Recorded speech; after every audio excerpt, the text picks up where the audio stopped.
কমিটির পক্ষ থেকে লাল গোলাপ শুভেচ্ছা, যুব সমাজের পক্ষ থেকে লাল গোলাপ শুভেচ্ছা, মুরব্বিদের পক্ষ থেকে লাল গোলাপ শুভেচ্ছা।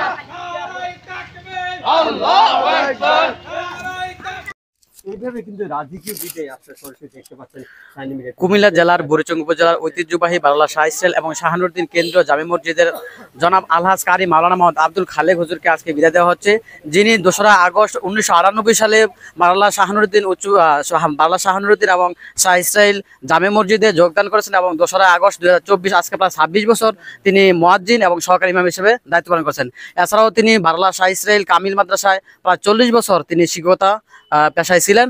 আজকে হুজুরকে রাজকীয়ভাবে বিদায় সম্পর্ক দেওয়া হয়েছে বারলাবাসী এবং প্রবাসী এবং যুব সমাজের উদ্যোগে। আমরা রাজকীয়ভাবে হুজুরকে বাড়িতে পৌঁছে দিয়েছি বারলা থেকে সিকুইটা পর্যন্ত। আমরা এখন হুজুরের বাড়িতে আছি এবং হুজুর থেকে আমরা এখন বিদায় নিচ্ছি। সবাইকে ধন্যবাদ জানিয়ে বিদায় নিচ্ছি। আমি ইউসুফ শান্ত, সিকুটিয়া, বুড়িচং, কুমিল্লা।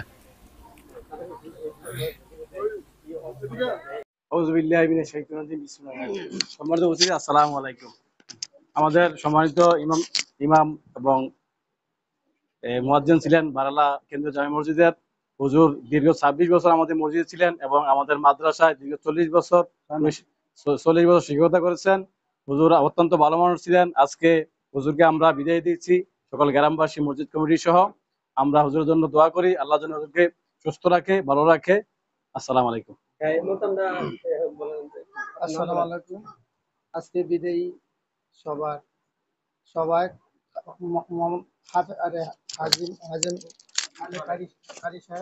ওনার বিদায়ী মাত্রা আমরা সবাই এখানে আসছি, যাকে বিদায় দিতে আসছি এবং দীর্ঘদিন আমাদের মসজিদে উনি ছিলেন, আমাদের খেদমত করেছেন এবং আমাদের পাশেই ছিলেন।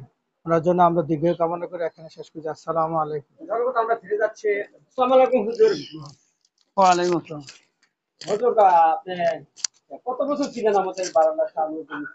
বাংলা শাহ জালালউদ্দিন জামে মসজিদে ছিলাম ২৬ বছর, মাদ্রাসা ছিলাম ৪০ বছর ৬ মাস শিক্ষকতা করেছি এবং আমি মাদ্রাসা লেখাপড়া করেছি।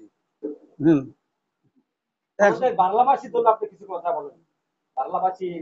জি, বাংলাভাষী তারা আমাকে যথেষ্ট করে আন্তরিকতা, মহব্বত, ভালোবাসা দেখাইছেন এবং আমি ছাত্র জীবন থেকে অদ্যাবধি পর্যন্ত তাদের সাথে আমরা ছিলাম এবং আমাকে তারা জানে প্রায় মহব্বত করছেন, ভালোবাসছেন।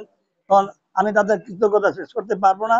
আমি অসুস্থ হয়েছি, তারা আমাকে যথেষ্ট পরিমাণে টাকা পয়সা, আন্তরিকতা, সহযোগিতা করেছেন এবং আমি তাদের জন্য প্রাণ খুলে দোয়া করি এবং তারা যেন তাদের ছেলে মেয়ে স্ত্রী হেফাজত করেন এবং তাদের দীর্ঘ ন্যায় খাদ্য করেন, ইমানে কামান নসিব করেন।